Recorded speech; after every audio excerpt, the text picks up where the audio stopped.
Welcome back to another episode of the Know Your Power podcast. I'm your host, Juliarene. And Kendall Graboff. And today, guys, we have special guest Patrick Lyons here. He is a UT graduate, project manager at Microsoft. He was also on season 10 of the American Ninja Warrior, CEO of Lion Shred, and TEDx speaker. Welcome to the podcast, What Patrick. an intro. Thank you. My God. I appreciate the introduction. That's also not all of it because I was like, I can't intro for like 5 minutes because we'll probably go into it. But thank you for being on the podcast. Absolutely. I'm stoked to be here. Yeah, I'm glad too. So I guess we can kind of start with two. I have known Patrick, what now? How many years? 4 or 5 now. Yeah, 4 or 5 years. We both were in a Austin fitness community group together that I joined when I was trying to leave my salon job and go into doing basically what I do now. So he was in that group as well. That's also where I met my current partner, Zach. So it's just crazy. Small world. So many things have happened for that group in the industry. And I actually don't think we ever intended, I don't know. We never intended for it to happen, but like that was the point of the group. Yeah, it's like there are tons of Instagram groups out there that like it's literally just hey, let's like and comment, and then I guess somehow we ended up actually meeting in person. And yeah, we actually ended up doing the thing that was supposed to happen with it, and we ended up all growing separately, and the group kind of like dwindled out because it did its job. Yeah. So it was really cool. So I've known him since that long, and he moved and came back, but we're glad you're back in Austin. Thank you. I'm stoked to be here. Yeah. Well, we got so much to dive into. Yeah, apparently. Oh my God, what haven't you done? I mean, okay, like, I guess we'll kind of just start from the beginning. Like, how did you get from, I guess, getting into the fitness industry and all of those things that you do now? And I know that there's more. Yeah. So kind of start from the beginning with that. Yeah, so I think it makes the most sense to just start with how I got into fitness, because that's how I got into the fitness industry eventually. And I got into fitness because I started as a relatively scrawny kid. I was 5'11", 139 pounds at the age of 15. Wow. Very like skinny, lanky dude. And there are a lot of dudes who are that size, and it affects people to varying degrees, whether they're okay with that or whether they're not okay with that. And for me, I was pretty insecure in my body. It was like when I saw myself, when I looked in the mirror, I didn't like what I saw. And that didn't even start just at the age of 15. I started having a body insecurity around the age of like 9 or 10. And again, I don't know how normal that is, but that was my reality. And so as a 9 or 10-year-old kid, I had a very influenceable mind. And so when I saw the movie Batman Begins, I saw Batman drop to the floor, do push-ups, and my 10-year-old brain says, I got to do that. Wow. And so I just started doing push-ups every day at the age of 9 or 10. I looked up the premiere date because that's when I saw Batman Begins. So it was June 15th, 2005 was effectively my day one as a little kid. And I just did a million push-ups, and then I started like seeking out knowledge from people who clearly knew more than me. So I found a guy named Army Master Trainer Ken Weichert. I'll never forget, he could completely fill out an adult extra large shirt. And as a 10-year-old, I'm just like, how is that possible? Right. And so I am like following all of his like army tutorial training videos, doing different types of push-ups. And so I learned, you can do close grip, you can do wide grip, you can do staggered, you can do elevated, you can do decline, incline, like all these different things. And are you still 9 at this point? Yeah. I was going to say. This is a 9-year-old, guys. Yeah. I remember doing like army training. Yeah. And you were watching it on YouTube?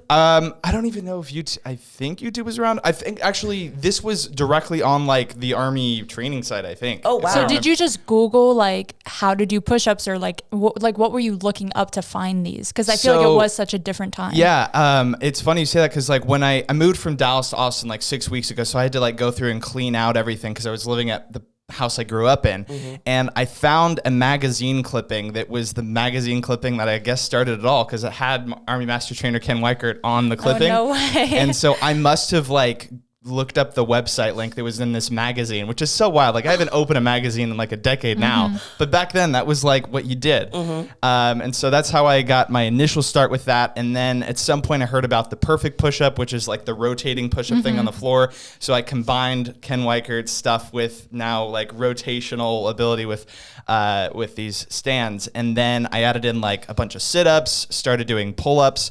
but everything was body weight, and I didn't have any concept of like nutrition or progressive overload, anything like that. Because again, I'm like 9 or 10. I'm just like doing what I see in front of me. And so I didn't get bigger, but I definitely got stronger. Yeah. And that was both good and bad, because it meant like, okay, I'm seeing progress, but I'm not seeing the type of progress that I want. So I'm still relatively like insecure. Then around the age of 15 is when I started P90X. I'm sure you guys have heard of that. And so I went through like P90X 1, 2, and 3 over the course of high school. Definitely gained muscle by the end of my senior year. I completed P90X P90X 3 on the day of my graduation from high school.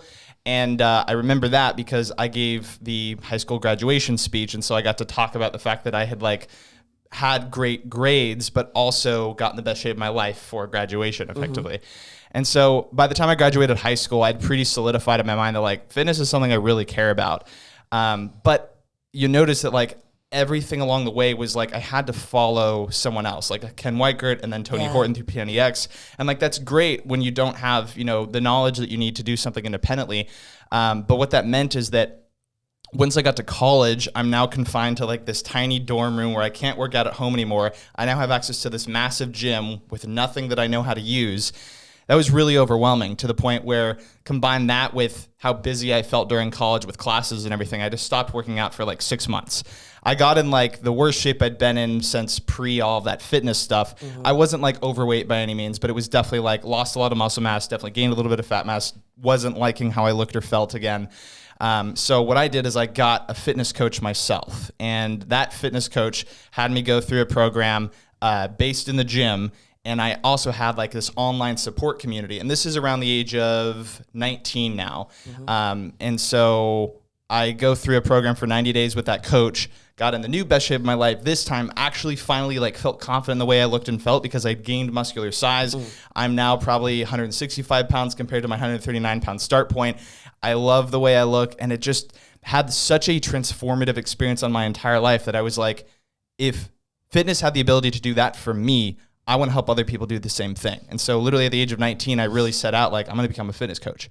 I didn't necessarily have all the tools and the knowledge yet that I needed, but I knew that it was something that I wanted in the future.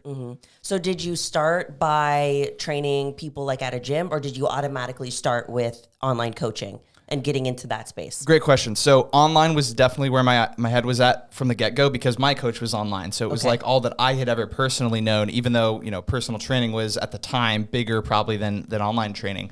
And in combination with that, I started getting various in-person training certifications because I wanted to get my foot in the door in whatever way that I could. And so I'm a student at UT Austin. There are group fitness classes offered all over campus. And I was like, why can't I teach those? So I got a certification to teach P90X Live, which was kind of pulling from my roots. And then I got certified to teach like total body conditioning, high intensity interval training, and then eventually F45 when it launched in 2018 at UT Austin. So I was teaching like 3 or 4 different types of classes over the course of college, and ended up teaching classes for somewhere around 2,000 students and faculty over the course of my time at UT. And that was really just to like get an idea of what are the experiences like of people going through workouts in person. Even if that wasn't my long-term thing, it was like that was establishing my foothold in the fitness industry in whatever way that I could, while I was also doing the online coaching. And then I could kind of brand them together almost as like, I have this experience with the in-person. I have the experience of my own journey, training myself. I've gained all this knowledge. Now I want to help coach others individually. Yeah. And I bet also seeing how people act when they're being trained by somebody in person can help you be a better online coach, because when you are an online coach, there's an aspect that you can't see of what people are doing. I still do believe that having an online coach is so much more beneficial than just having a trainer that you see a couple of weeks, because you can do check-ins with them, you can see their diet, and you can be changing their workout program. But for you, you got to see, okay, how does this actually implement in real life? Like, how do people get confused? Where do they like mess up? Because we've all been newbies at one point where we go into the gym and there's machines everywhere. There's dumbbells everywhere. There's like different like pads and gear. And you're like, what Like it's all so much. Yeah. And then being able to like bridge that gap probably helped a lot. Yeah, it absolutely helped. And just to kind of continue on the train of thought that you're on, when I started in the gym, or when I first tried to start in the gym before, quitting for 6 months, I looked around and my perception was that everyone else knew what they were doing. Yeah. It's like when you're the newbie in the gym, you have all these almost like feelings of self-doubt or putting yourself down, where you see other people that, appear bigger, more jacked, stronger than you, more knowledgeable. And I assumed that everyone knew what they were doing, that they were more knowledgeable than me, and that maybe I didn't even belong. So all of that also factored into probably why I stopped working out for so long. And that was why having an online fitness coach helped me so much, because that person was able to instill in me the confidence that like, you just got to follow what I lay out for you. Like you're going to be fine. And what I realized, and what I now help my clients realize, is that it's literally just the difference between going in with a plan versus without a plan. As soon as I had that plan in front of me, it was like the guesswork was gone, the doubt was gone. There was no reason for me to be afraid, because I knew for a fact that like this knowledgeable person is passing down his knowledge to me. And that was just so helpful. And also along the same lines of how I applied the in-person stuff to the online, it was like I needed to go through that experience for myself to know that online was for sure the way that I wanted to go. Because what I realized is that as much as I did enjoy doing those in-person classes, it started to make fitness feel a little bit too much like work. Because I wasn't the primary me getting in a workout in the gym wasn't the focus of that moment. It was like an hour of giving other people a great workout, which again, super grateful I was able to do, but it wasn't what I enjoyed. I enjoyed like the evidence-based programming on the back end, and I enjoyed updating people's programs and helping them see progress one-on-one. And then obviously me getting in my actual workout myself. Those were the things that I loved about fitness, and the one-on-one relationships even. And so if I hadn't tried to do in person for a little bit, I might not have known just how much more grateful I was for online. Exactly.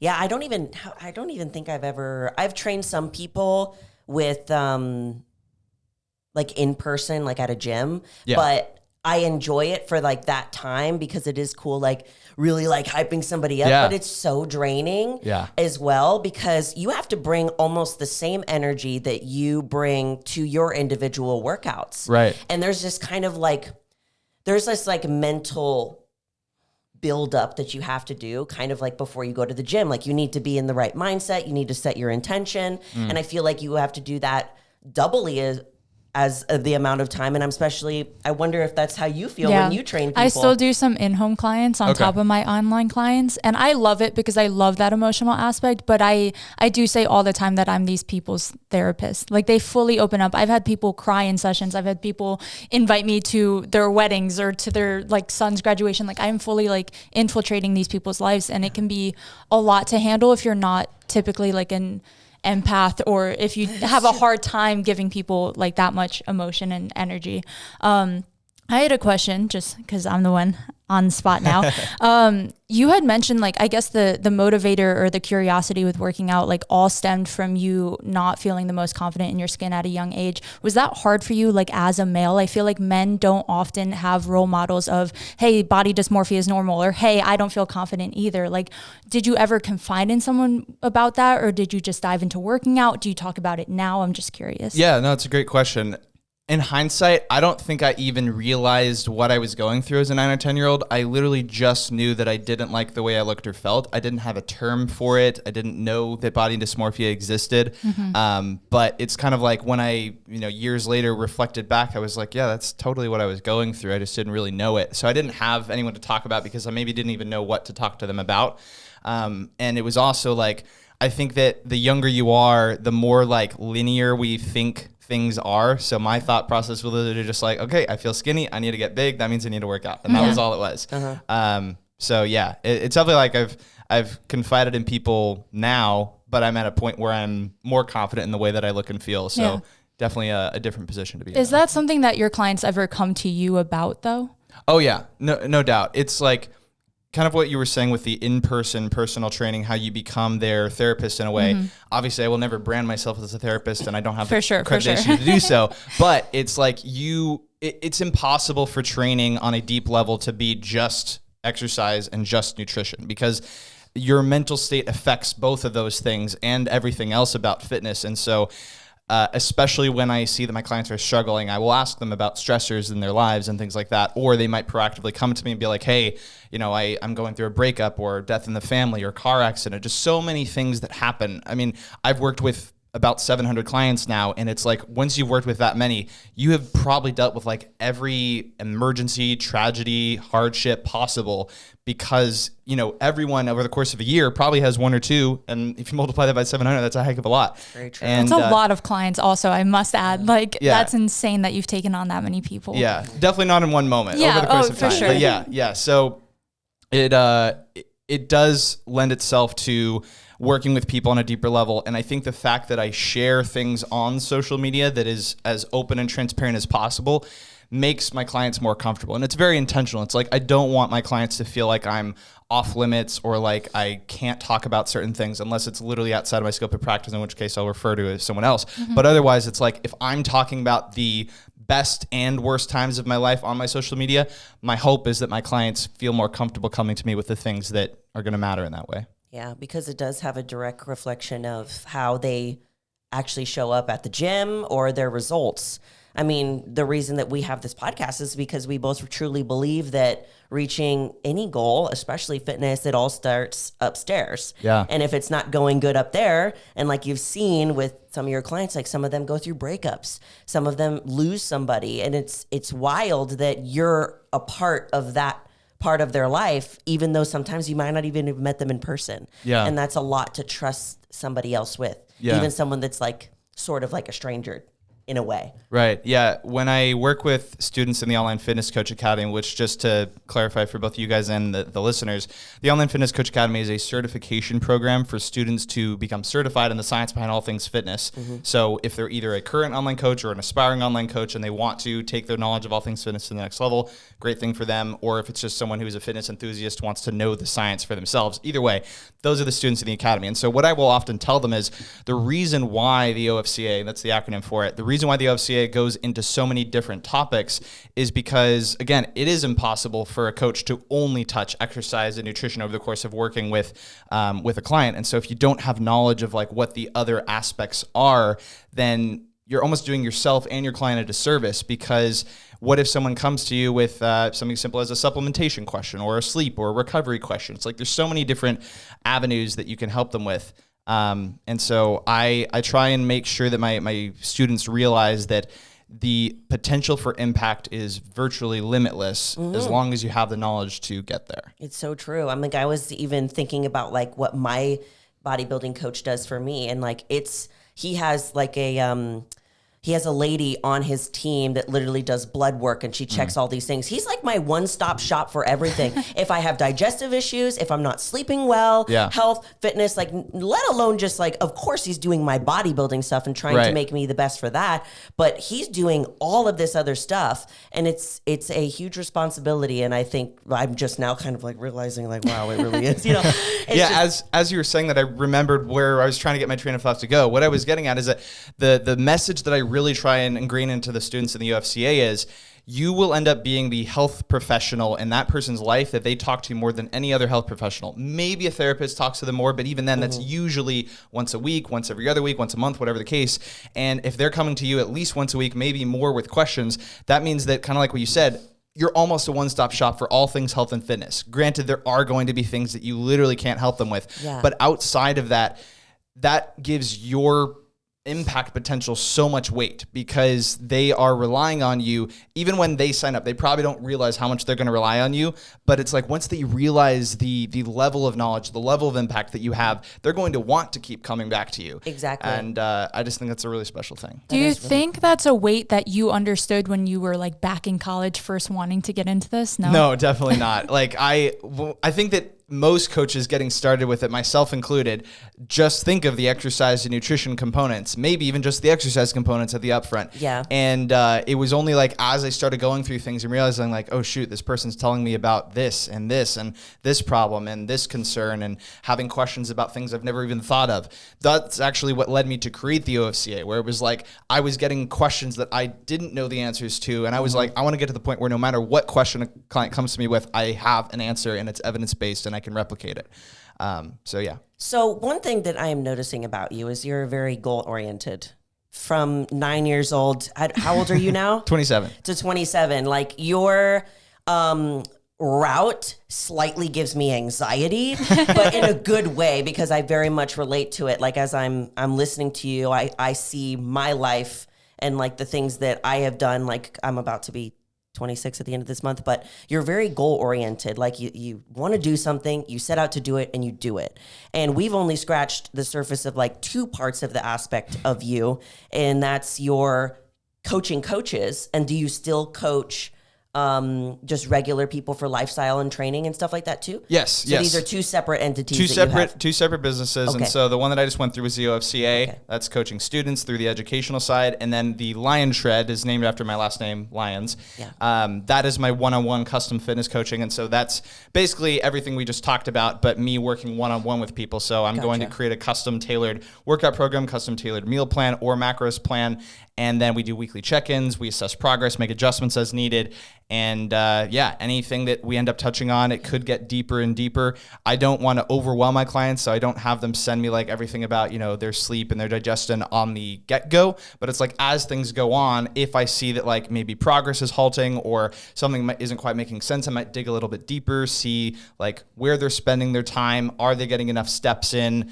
Are you having any emotional things, work things? There's all sorts of things you can get into. And so I take the approach of almost like a cumulative effect where it's like at the get-go, the only definite agreement is like, okay, we're going to talk about exercise and nutrition, and you're going to check in, tell me how your weights are going. And then as things go, we get more and more. Because it can be really, really overwhelming. So it's like, okay, you just baby steps. Let's hold your hand and you can get more as we go along. Right. So, I mean, on top of this, you also are a manager at Microsoft. Product manager at Microsoft.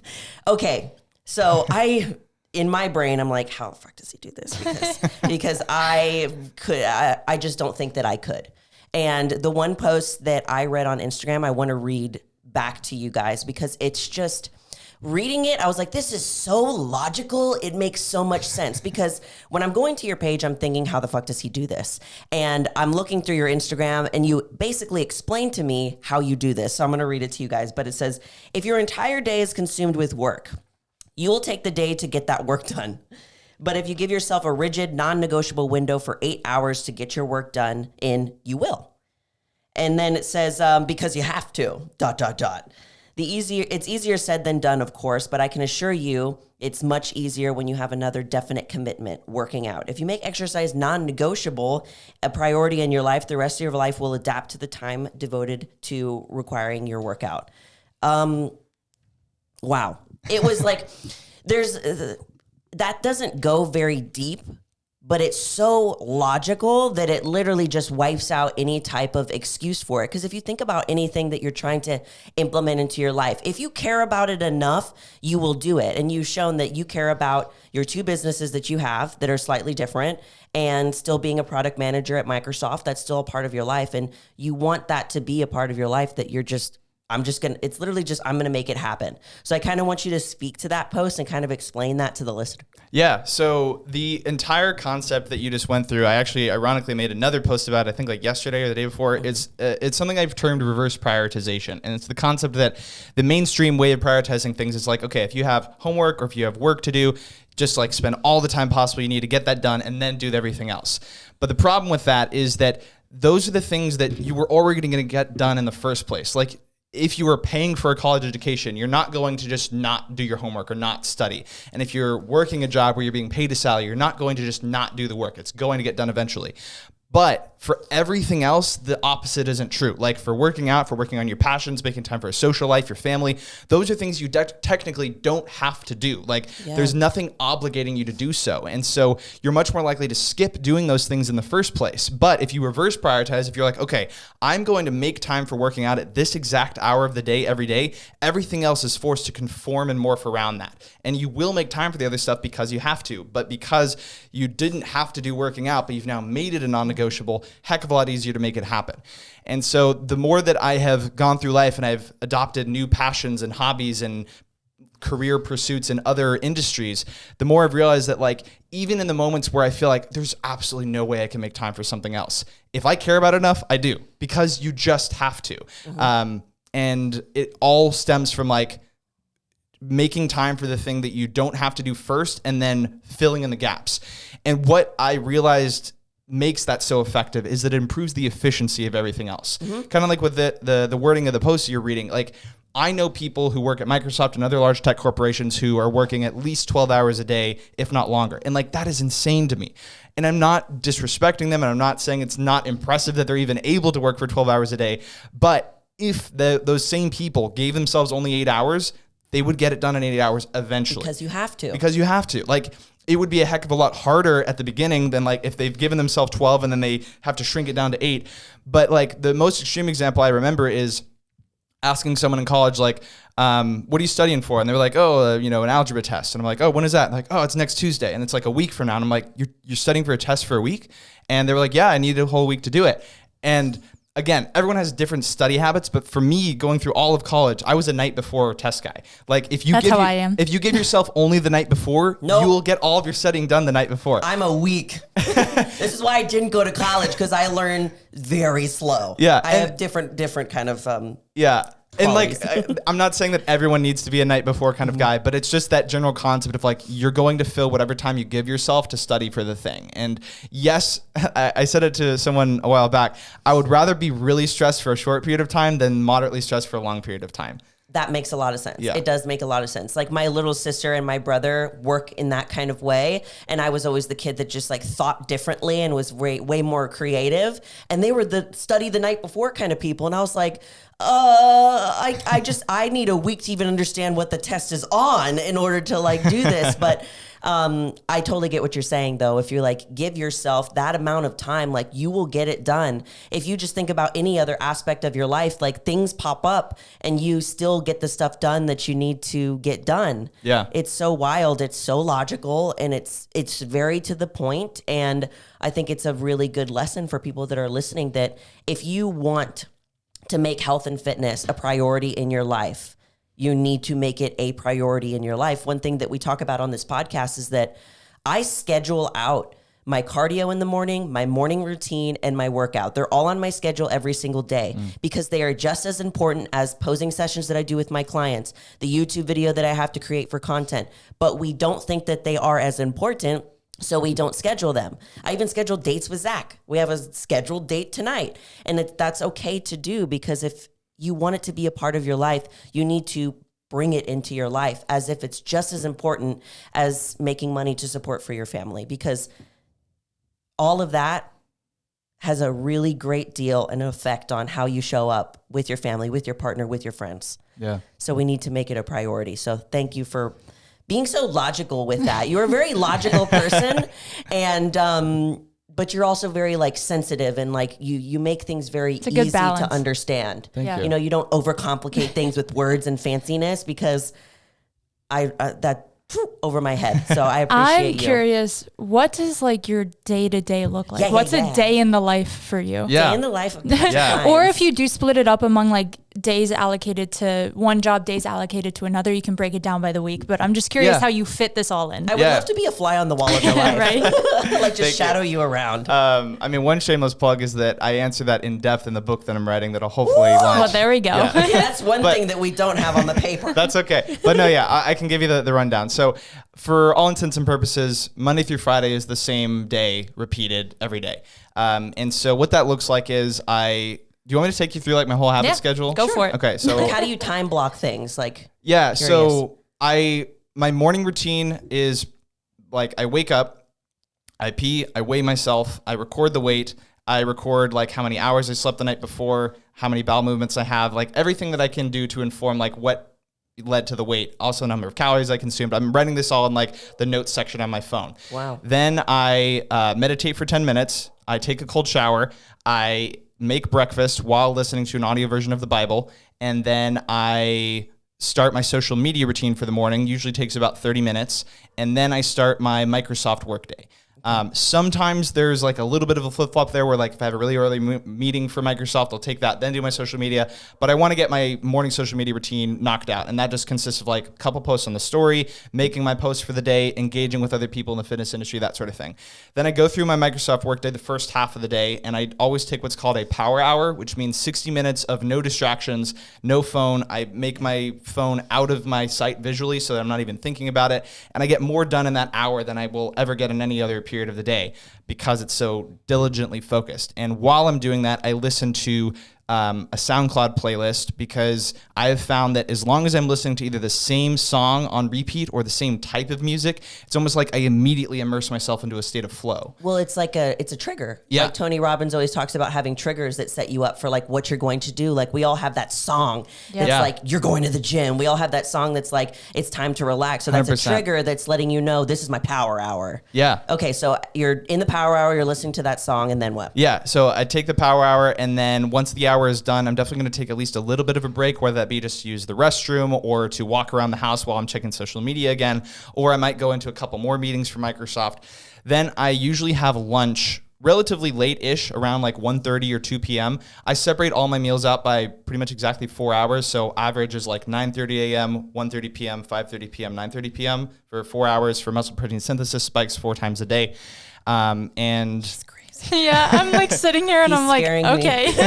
I'm like, if I were a boy, is this what I would be like? Yeah. It's very, very intentionally planned. Yes. And then I go back to my Microsoft. Well, I guess during lunch, I'll definitely be on my phone more because it's like any time where I have downtime, I'm probably checking my phone, not from like a waste time standpoint, but from like I'm going to check for clients' messages, comments on my post, replies to my story, things like that. I also share every meal I eat every day on my story. So like every morning you'll see my morning oatmeal, and then you'll see eat colors, which is just the catchphrase that I use to say that like every meal has to have a wide variety of fruits and vegetables, at least a couple colors. So I'm often having things like edamame and broccoli, cauliflower, carrots, green beans, chickpeas, just like different colors, blueberries, blackberries, all of it. And then finish my Microsoft workday, just whatever that entails that day. I usually only have a couple meetings, and then it's a lot of like independent work. If listeners or yourselves aren't familiar, product management is basically like I'm a product owner of a feature set within a broader software platform. So Microsoft Teams is my overall product. Like that's like the Zoom competitor is what a lot of people know of it as.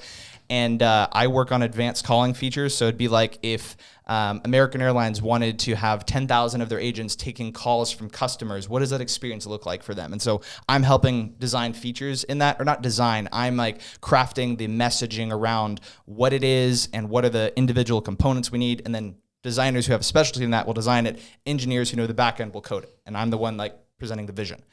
So that's product management. And so as soon as my workday is done, and kind of about the non-negotiable thing, I pretty much always cut myself off by 5:30 p.m., maybe sooner if I have all my work done. But like by not going past 5:30, I don't allow work to bleed into the, the entire evening. And then you don't go, and then it's like this whole ripple effect. Exactly. Okay. And the thing that I've learned even from my managers that I've worked with over time at Microsoft is that there will always be more work to do. Like you're never going to get all of your work done, not even by 5:30, not by 6, not by 10 p.m. Like it just won't. And so that's why you have tomorrow, because you can start anew and you can get more work done and then just repeat the process. So once 5:30 hits, I change from like a t-shirt or a polo into like a tank top. I'm getting ready for the gym. I'm putting my shoes on for that whole morning and afternoon. I don't have my shoes on. Like I'm working from home. I'm in a relaxed environment, relaxed clothing. Change into gym clothes. This is around 5:30 p.m. So this is when I have my third protein hit. So I usually have one protein bar and one protein shake for about 40 grams of protein. I have my pre-workout set into like a shaker bottle. It's already ready to go. I don't drink it right away because I want to have it like right before my workout. It's non-caffeinated for all of Monday through Friday because it's less than 8 hours before sleep. I don't want the caffeine to impair my sleep quality.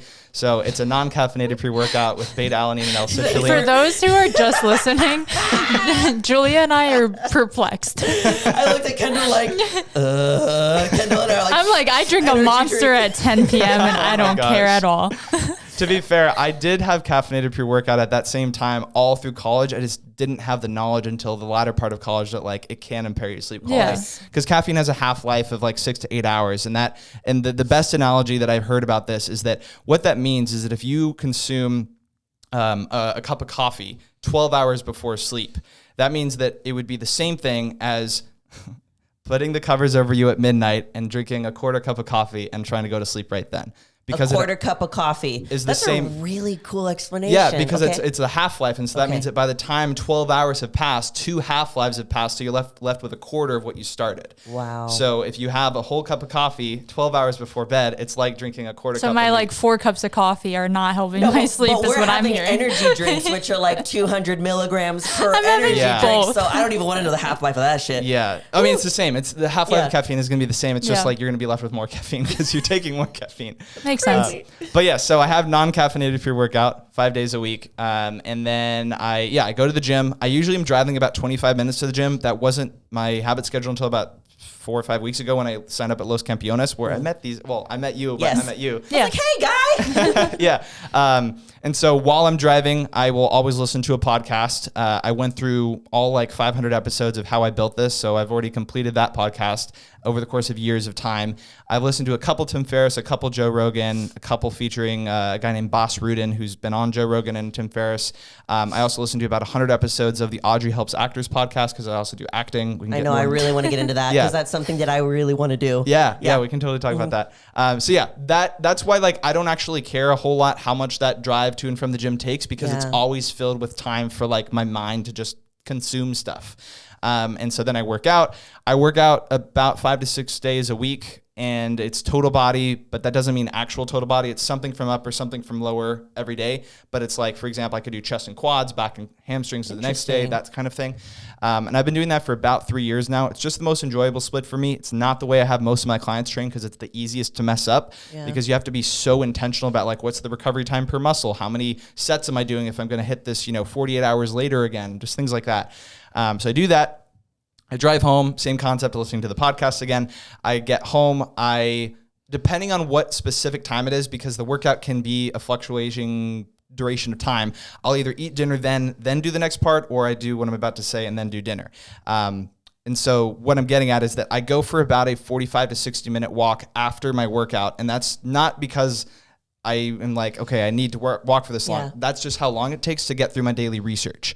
For the Online Fitness Coach Academy, I research at least one new topic every single day, basically delving into the scientific literature, writing up my takeaways, reassessing what I've written and making sure that it's all accurate. And then I share it on my story. It's like, if you go on my story, literally any day of the year, it'll just say like, hey, today's Online Fitness Coach Academy research topic is blank. And then I go through the science, do like a 1-minute summary verbally.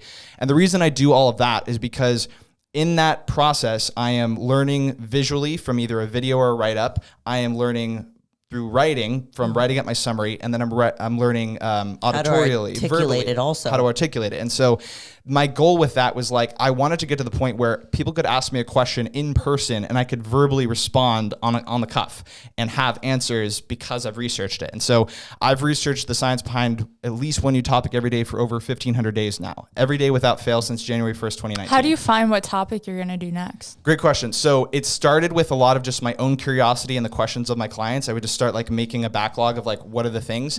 And then now that I've done this long enough, it's like each time I learn something new, it's like, oh, I wonder about this. I wonder about this. Yeah. It's like if you learn about the science behind caffeine, it's like there's so many different ways that you could take that in terms of how does it affect your strength, power, recovery, sleep, anything, your health. And so I'll just write out new questions. But because it's become such like an integral part of my life, people know it about me. People just come to me with questions often. And so I'll just add it to my backlog. And so it's like, even if I never thought of another topic, I have a backlog of like 200 or 300 questions. Like, I don't know if I'm ever going to get through them because it's just gotten so long. But yeah, I do that it usually takes 45 to 60 minutes. And then I'll probably have dinner after that. And if I didn't have it before, and then after that, I have a lot of like little habits that I do after all of that. I will take a selfie in the mirror because it's like my daily progress picture.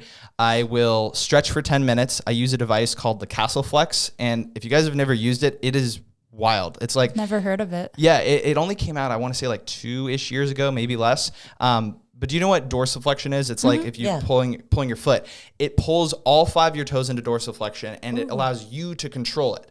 And then you can roll it up to where like you can now stretch your hamstring and be in full control instead of having a human having to push it. You're now pulling it. It's hard to describe visually, but like it's amazing. I use that for 10 minutes every day.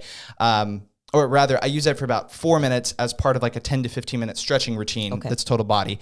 And then I use the O2 lung trainer for 4 to 5 minutes. That is something that trains your breathing muscles, your diaphragm and your intercostals, which are the muscles between your ribs. And that literally enables you to expand your chest more to take in more oxygen per breath. I've been using that every day for about a year now. Do you notice the difference? Oh yeah, it's insane. It has 15 progressively overloadable resistance caps. So you put this thing in your mouth and it has this thing that you can take on and off and replace with a different resistance cap. The first hole is like 16 millimeters, and that's going to be way too easy. Most people can start at like 5 millimeters, and I'm down to like 1.5 millimeters now. So it's a very, very tiny hole. So you literally can see your progress. You can see your progress. With the tools that come with the exactly. product. Okay. Yeah, which is super cool.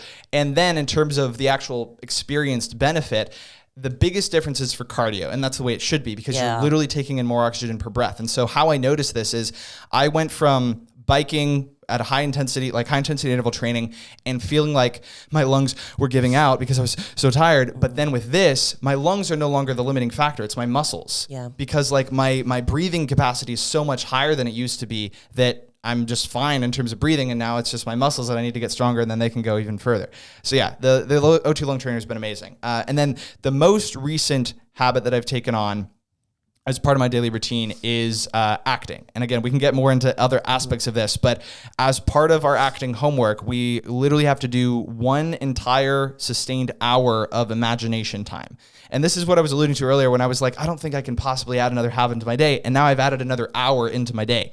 And imagination time is kind of what it sounds like. Like it sounds like a little bit woo-woo. It's almost like meditation for creativity, but it's very pointed and specific, where it's like if I have a script in front of me about a particular series of events happening, I'm literally imagining each and every one of those in my mind to where I formulate the images of that experience despite it never having happened in my life. Yeah. And what that means is that later when I'm acting, like performing that scene, I'm not just saying words, I'm recounting memories that haven't happened. So it makes it almost flow as if you've done this monologue before, done this scene, or lived this scene. Live this experience is the idea, yeah.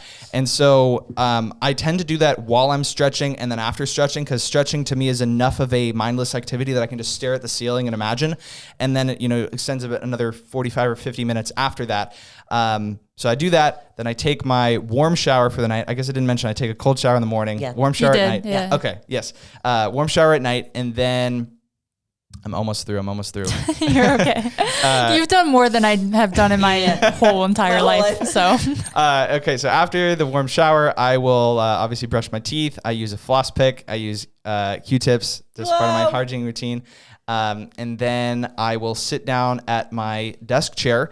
I will I will edit one TikTok. I will write my Instagram post for the next day. And then I will write in my book for 10 to 15 minutes. And then almost. Then this is, I guess, also new. I will go to the 8 Sleep app because I got the 8 Sleep topper. I will program in 2 or 3 for the warmth level of my bed that I will get to. Cool. Then I go into my bed. I set my sleep cycle app so that it will track my sleep. I put it next to my bed. I turn on my noise machine that's like white noise. I close my blackout curtains, and then I go to sleep and I repeat. My head hurts. What a day. Yeah. That's so awesome. I thought this was going to be a short little segment of like, take me through your day. Holy crap. It's filled with lots of habits and routines and rituals. Which is like super respectable. I was like, obviously. Yeah. I love stuff like that. So that's really cool. So it's just, you guys, you can make time for the things that are important to make time for, just like he added in that acting portion, and he didn't think he was going to be able to do it, but he implemented it into another one. So like you're doing stretching while you're imagining about that scene playing out. So like it takes a lot of time and effort to kind of cultivate, okay, where am I going to fit this in? What am I going to do? But if you want it bad enough, you can definitely do it. Yeah. And it's like as new habits come about throughout life, because like if you'd asked me this question 4 years ago, it would have been very different, like what my habit schedule is.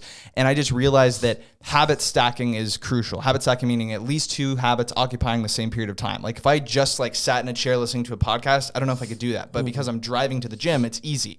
And with the stretching while imagining, that used to be stretching while reading while listening to the Bible. But then I was like, okay, I can actually do that while I make my breakfast. Because like right now, nothing else is occupying that time. So I shifted that, put the imagination on top of the stretching, and then extended, and it just made it all work. And yeah, I love habits. Super cool.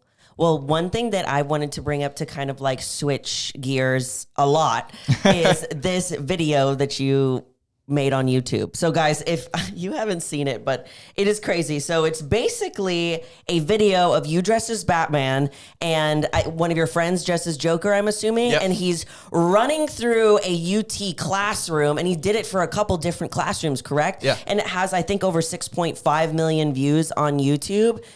What was the inspiration for that, and what was the effect of that afterwards? Because I'm assuming you didn't think it was going to go viral like that. Yeah, like I obviously wanted it to go viral, but like you just literally never have any idea if video is going to do something like that. But what that was stemming from is, you know, back in my childhood, Batman inspired like this whole thing with fitness. And so Batman has always been like my favorite superhero. It's been at the root of a lot of things that I do.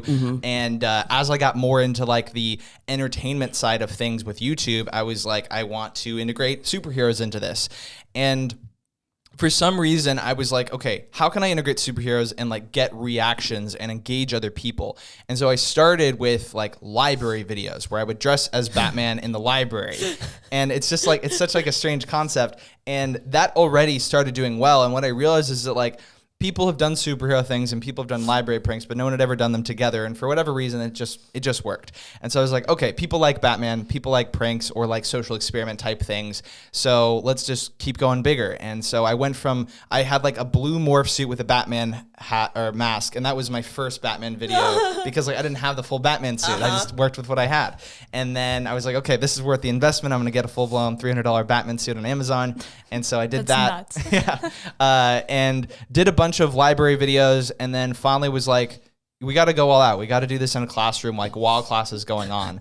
And so I had hit up friends who like knew that I did YouTube and who like liked my videos. And I tried to get someone to be Joker, and finally found a guy who was like, yeah, I'll do it. And then a friend who I had met at the time very recently, but now I've known her for like 4 or 5 years, did makeup. She was like a great makeup artist. And so we met up and she did his Joker makeup and did his hair green and everything. And we chose classrooms that we knew were going to be very big, very packed. And yeah, we just ran through them, and Joker started, and then Batman's chasing, so it's like a chase around the classroom. And they have the voices and everything, guys. It's like Batman being like, come here, and Joker's like, it's like really fucking funny. Yeah, thank you. And yeah, it did really, really well. And the funny thing is that video didn't go viral for like 6 months after I posted it. It's like literally unpredictable. I had no idea that was going to happen.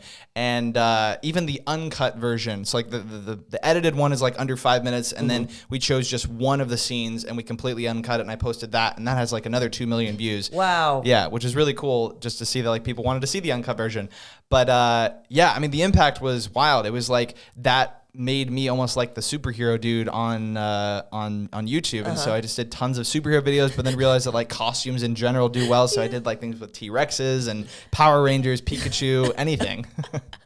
That's so cool. Was that kind of like the start of you getting into social media, or were you already in social media before that? I was already in social media before that. It just wasn't doing quite as well back then, but that was definitely, I mean, that's my most viral video on YouTube by far, 6.5 million plus another 2 for the uncut version. I had a couple of like semi-viral videos before that. Like one video had already gotten 2 million views, and ironically I was wearing like a Batman thing in that, just not a full suit. And a lot of like things on like the 100,000 to 800,000 view range, again, just all with like different costumes like T-Rexes and things like that. But yeah, that really made me be like, okay, Batman seems to do really well, so I started doing a bunch of Batman videos. Yeah. That's so cool. I remember seeing that when I first met you and being like, wait, what? And then like along with researching you and finding out more about you, you also did a TED Talk. Was it a UT TED Talk? TEDx UT Austin. TEDx UT Austin. Yeah. And the title was so interesting. It was Confidence Man versus Con Man, or, you know, vice versa. So I kind of want you to go into that a little bit, and like, what was your inspiration for that TED Talk? Because listening to it, it was very like, it was kind of unexpected for me to see you talk about that topic. Yeah. But it made so much sense. So I want to know what the inspiration behind that is, and what does Con Man versus confidence man mean? Yeah. So one of the interesting things is that I didn't actually choose that title, and it was almost like shocking to me, where it was like, when it was posted, I was like, wait, that wasn't the title I submitted. They chose it. And I actually like it now in hindsight, but on the day of, I was like, oh my gosh, why did they do this? It's very grabby. It's like, okay, wait, what? Yeah. But yeah, so the idea behind it is something called social engineering. Social engineering is how you influence the way that others perceive you, for better or for worse. Social engineering originally became popularized effectively through con men, where it's like, if you think of Frank Abagnale Jr. in Catch Me If You Can, played by, Leonardo DiCaprio, directed by Steven Spielberg, all that, that is like the most famous con man of all time. And he was social engineering in every interaction he was in. He was just actually lying, where it was like he was creating this identity, socially engineering people to believe he was someone he really actually wasn't. This is like a fancy term for manipulating. Yes. Yeah. It is. Yes. It is. Social engineering has now grown to be something that all of like big tech and big companies will cover, because it's actually the easiest way to hack into companies now, where it's like, if you can become friends with the receptionist at a desk, then you can like, put in a USB into her computer, and then they're screwed. Whereas like actually hacking the back end of their system with all the cybersecurity is probably a heck of a lot harder. So that's where social engineering came from. And because of all of those like negative connotations of it, I was looking for like, what's the positive spin on this? And what I realized is that, in a way, I think that myself and all of us to a degree already do this unintentionally. But I was like, what would happen if we intentionally did this? Like intentionally shaped the way others perceive us in any given moment for mutual benefit without lying. Like that is definitely a rule for me. I'm not ever going to social engineer and just like make up something, unless I'm like acting and it's supposed to be acting. But so the concept there is that like, if you find yourself on a date versus in a job interview, you're going to tell very different stories about yourself. And that's a scenario where like no one really needs coaching to understand that like, okay, yeah, you're going to handle yourself a little differently if you're on a date versus in an interview. But what if you did go a little bit more specific with like, okay, in this interview, how do I want this person to see me on the other side of the table? Like, what are the stories that I can tell that will shape their perspective of me so that I get the job, but so that they also see the best side of me? Because you could tell 100 different stories in an interview, but like you only need 2 or 3 to get the job and still tell the truth. And so I started applying that concept in like every aspect of my life, where it was like just being very diligent about asking myself, what is the outcome I want out of this situation, and how can I get there? And I realized that effectively all that you need to be able to do that in literally any scenario, whether a date, an interview, meeting someone's family, meeting a friend, is having the stories to pull from. And so if you have a limited story set to pull from, you have a limited story set to tell people. So I set out to just do as many things as humanly possible. And I did that by saying yes to as many things as possible. And so over the course of, I think it was 5 years' time, I documented 154 different things that I tried. And when I say tried, it's a very loose term, which just basically means if someone ever asked me like a definite thing that required a yes or no answer for which to partake, or if I was applying to something for which I would be officially rejected or accepted, that's something that I tried. And so that number was like 154 different things. And most of those were no's. I can't remember the exact number off the top of my head, but I want to say it was something like 80 no's and 70 something yeses. Can you yeses. give an example? Yeah, example would be like there's a men's organization at UT Austin, and like I really want to be in it, so I'm going to apply to be in it. I go through the interview process, I get rejected. That is an official no. I tried to do that, I didn't make it. Another example would be like a job interview. Yeah, like I applied for this job, I got it, that's a yes. But it could also be like I asked this girl on a date, she said no or she said yes. Both of those are trying to do a thing where I get an official yes or no. So there are so many different ways that you could be told yes or no, officially or unofficially. And I, just through doing that, I had such a richness of life experience that like I personally valued, where I was like, I love the life I'm living because I'm putting myself out there and doing things that are uncomfortable in many situations, but like I always felt good at the outside of it. Like I never regretted having tried to do the thing. And then by the end of that, again, I also just had all these stories that I could tell that enabled me to effectively socially engineer more like aptly, better in different situations. And I have been very happy with the outcomes of it. And again, it's not something that I am doing to like manipulate anyone. It's literally just like being more reflective proactively on like, what do I want out of this situation? How can I get there? It's very true. I mean, we do that with different kind of situations in order to like relate to the specific person, like whether it's a partner, someone that we're trying to like woo, or it is like a boss that we're trying to interview. Like you would tell different stories with a woman that you're trying to like woo versus like someone you're trying to get a job with. Like, what are these different kind of stories that you would tell them? It's like, okay, with your boss, you would tell them something about like your work ethic and, you know, X, Y, and Z. And like with the girl, you probably wouldn't really be like, I work really hard. And I'm just be like, okay, yeah, that's cool. But like, why would I choose you to go on a date with versus this other person? You know, so that's a really interesting topic. And I was like, con man versus confidence man. Yeah. How do you implement that in your day to day? So I will say that until you brought it up, I haven't actively thought about that idea in a long time. I think it's just become so integrated into just who I am, where it's more so like the way I live my life that just inevitably helps shape the way I tell stories. Because it's like I have even more of this thing of putting myself out there, saying yes to as many things as possible. Like now that I've moved back from Dallas to Austin, I've only been here 6 weeks, but I've been trying to do as many things as possible to meet as many people as possible. Yeah. And so kind of by extension of that, I gave myself a new habit upon moving here called MOPAD, meet one person a day.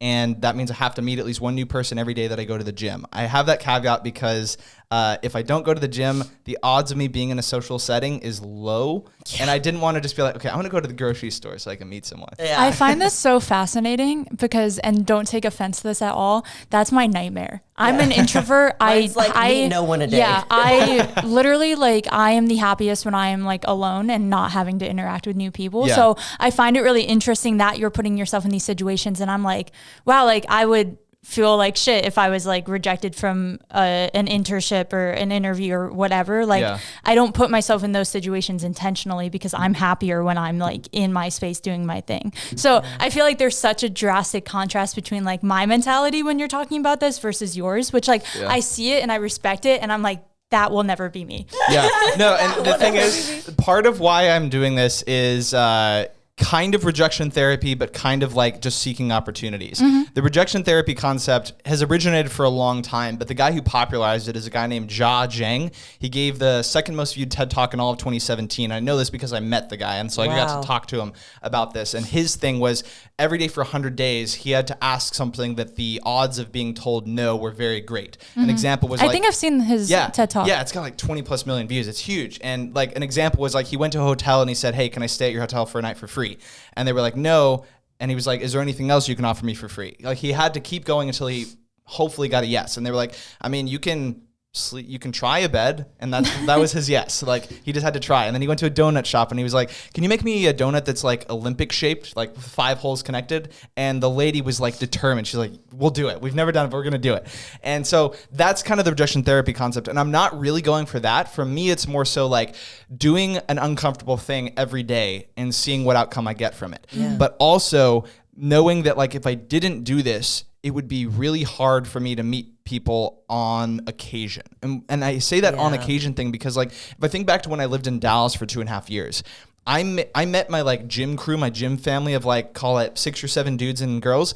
And that's pretty much who I stayed close to forever. And I'm very grateful that I did, but I also didn't really meet people outside of that. Yeah. And it was like, because I didn't, I was terrified when like if there was a girl at the gym who was like I want to meet that girl. I just didn't because like I didn't have like the willpower, like didn't know how to get over that hump. But now that I'm meeting one person a day, it's like I've desensitized myself where it's like I just know that I'm going to meet someone. It's just a matter of how. Yeah. And it's a really weird concept. It's like literally the day that I met you. Yeah. That was one of your days. That was one of my days where it was like me and Erica, you got like 2 in 1. Right. But like in that moment before I approached, even though I knew Julia, I'm still scared in my head where I was like, I don't know how to do it. And then I was just like, just do it, man. Just do it. Just like go talk to Julia and then you can talk to them. Mm-hmm. And it's like, that's all it took. And it's like, the more that I've done that, the more I've realized that no matter how uncomfortable you are, there's probably like at least one small thing you can connect with someone on. Yeah. And as soon as the connection happens, it's no longer awkward. It's only awkward up until the moment in which you connect. Yes. And that's been like really cool to just experience. But to your point, I am totally uncomfortable doing it still. It's just like something that I've desensitized to. Yeah, it's almost like it's practice for the thing that you are most like afraid of, you know? When I worked at a salon, I've always been very introverted, but my job as an assistant was to go up to the stranger that I didn't know, introduce myself, grab them, change them into a robe, and shampoo them. So you're going from stranger to immediately very intimate. I think that's why I like the podcast, because we kind of do the same thing. Exactly. Like you kind of, you meet them and then you're doing like an activity to like really get to know them very quickly, and then you're kind of friends really fast instead of just like, hi, nice to meet you. Like and awkward small talk. I hate small talk. Yeah. I'd rather be like, hi, like tell me all of your secrets. Yeah. Tell me your deepest, darkest secret. But as an introvert, that was the absolute scariest thing for me to do. But I love that I was able to do that because my boss was very strict. And he goes, short-term uncomfortability for long-time happiness. He's like, it's going to be very uncomfortable at that right moment. And then he's like, and then it's over. Yeah. That helped me so much because now I literally can go up to anybody and say anything to them and introduce if I choose to. Most of the time I don't choose to because I just like being in my own space. But that helped me get that kind of like reject thing out of the way, just like hit it on the head. And it really did help, but it's very scary. Yeah. Especially like one thing that I think about is like, I'm so glad I'm not a dude because I don't know if I'd be able to ask anybody out on a date. I really don't know. I've never done it before. But I think that I always think about that. I'm like, that's a really scary and vulnerable and like an intimate thing to do. Yeah. And to be able to be okay with the rejection that comes with it and still have the courage to try again is really cool. Yeah. But yeah, that's effectively how I have integrated that idea of like inner confidence into my life, where it's just like I'm doing things like that like may or may not lead to stories that I can tell, but it's also like by meeting these people, I'm giving myself a higher probability that I will, go to more things, find out about more events, try even more new things. And just over the last 6 weeks of meeting people, because I'm intentionally looking for ways in which to meet people, I end up at events where I meet even more people that lead to more events. And it's just like this cumulative cascading effect. And I firmly believe that if I hadn't started the moped to meet one person a day, then I probably wouldn't have done as many things in the last 6 weeks. So it's been really cool. Yeah. I think if I just moved here 6 weeks, I would have been alone the whole 6 weeks. No, for real. Since I have my dog. I'm good. Yeah, we're good. Oh man. Do you think that you were naturally more extroverted, or is this something that you have actually really tried to work on to be a little bit more extroverted? I feel like you're naturally curious, if not. Like you seem to, even being back to 9-year-old you wanting to learn more about exercise, you just seem like a very like curious natured person. I think that's a really good way to put it. It's definitely like a curiosity thing, and then as time has gone on, it's become like a deeply reflective thing where it's like I'm just very conscious about like the way I'm living my life, and then because I have so much time spent doing habits, I have a lot of time spent in my own head where it's like I get a lot of conversation in with myself, a lot of introspection about like how I'm living my life. Am I enjoying the way I'm living my life? Literally writing my book, I'm doing that only for say 10 to 20-ish minutes a day. But it's like that book, even though it's very evidence-based, pulling from, peer-reviewed scientific literature, there's also a lot of like, introspective reflections in there. And writing that book has forced me to reflect on like what makes me happy, what makes me fulfilled, what leads to my healthiest life. And it's by doing all those things that I feel like I'm able to articulate these things even when I'm talking to you. But to your question about whether I'm introverted or extroverted, it's like I think that I will never be fully extroverted because I spent so much time alone thinking about these things and writing and all of that. But I think that it's almost like trained extroversion in a way. Yeah. Makes sense. It's so interesting that, trained extroversion. With practice. Yeah. Mine is like when I need it to be, and also after a week of preparation. Like I have to really, I'm not the kind of person that gets filled up by people that are around me, which doesn't mean that I don't enjoy having people around me, but it drains my energy tank. And it's a hard thing for me to like explain because most of the friends that I actually have around me are, besides Kendall, are extroverted and they get like pumped up by people. Whereas like I'm the person that hosts the party and I go to bed after I'm done hosting the party. I literally have a picture of Julia from like, I don't know, it must have been like our Christmas party where she's just checked out on the couch with the dogs under a bunch of blankets while everyone is still there and that talking. Sounds about right. I'm like, everyone be extroverted around me, but I'm sleeping. Like literally we had that training that we did this past weekend, and we were hosting the party after. I made sure everything was good. Everybody had their food. There's tons of people here, and I went upstairs at 8:30 and went to sleep for the rest of the night. You 8:30? At 8:30. Oh, I thought you said you ate 30 of something. Oh, no. I ate 30 of those. I've done that before. I've eaten 30 of a lot of That's things. a different episode. Yes, different episode about food. Oh my gosh. Oh man. But the last thing that I kind of want to end the podcast with is obviously one of the biggest things that we talked about at the very beginning, like where did you fit in the American Ninja Warrior in all of these things? You were on season 10, correct? Yes. Okay, so How, why, when? if you can shorten it at any kind of point, like how did this happen? Why did you want to do it? The long story short, when I was a kid, I watched Ninja Warrior on G4. That was like the OG that was available in America, at least. I think there was like Sasuke in Japan before that. But my brother and I would watch that. My brother and I both were just like, oh, that's so cool. I'd love to do that. And I feel like every kid has that thought where it's like they see it, they want to try it.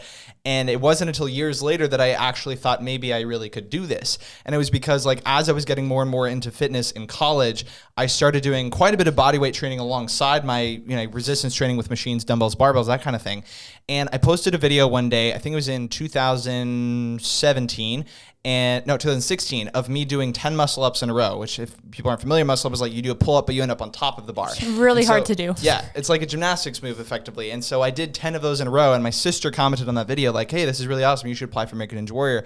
I commented back. I was like, I have no idea how you do that. And she sent me the link to the audition application or whatever. And so it's basically like you're answering like 40-ish questions and you're submitting like a 3-minute or less audition video, and that's really it. And that first year I didn't make it, but I got a connection with the casting director at that point. He really liked me. He doesn't have the final say, but he is the one who forwards things on to the execs who make the decision. So now that I have him as a connection, I was able to ask him, like, why do you think I didn't make it? And he was basically like, you have a good story, but it might not be good enough yet. And he basically said, like, right now, you basically told this story that, like, oh, I had a bad grade in a class once and it made me sad and I made it through it. They want to hear, like, my whole family went through this disaster. I was an orphan. Yeah. Right. Yeah. Something. And it's like, at the end of the day, that is reality television. Like, they want the story to tell. And so I was like, okay, I have a year now to figure out what my story is to tell. And at that time, I had been battling a leg injury, and I actually ended up battling it for about 3.5 years. I say battling, it's a exaggeration. I had a patella tendon tear, which meant that I effectively wasn't doing leg workouts for like 3 or 4 years. And so I was able to tell the story of like pushing through in my fitness journey despite such a limitation to literally half of my body. And they really liked that story, paired with the fact that like I'm this nerdy kid going through engineering school, doing internships at Microsoft and things like that. This is a con man versus confidence man situation with how is the story going to affect the person over there in order to be like, yes, we're going to give them a chance. Yeah, exactly. And I love that you said that, because I haven't actually thought of it in that way before, but it's like I was effectively the same human being with just a year more of life, but it's like I didn't have that different of stories. I just chose to tell the right ones. Now you're going in almost like hoping for sympathy, since that's what reality TV likes to draw from. Yeah. And so that was the general story that I was telling. I shaped myself as engineering nerdy kid as possible, paired with the injury. And so I found out in, I think, February of 2018 that I had made it. I had 5 weeks to prepare for the show, got in the best shape of my life, but I was still training for Ninja well before that. Yeah. But like at that point, I was going to either ninja gyms or rock climbing gyms like 4 to 5 times a week. It's brutal on your joints and your muscles, so it's like I couldn't do it every day.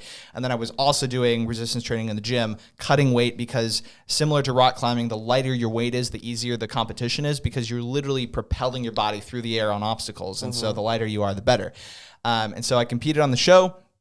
I actually didn't do very well. I lasted 66 seconds on the course. What? I made it to obstacle 2.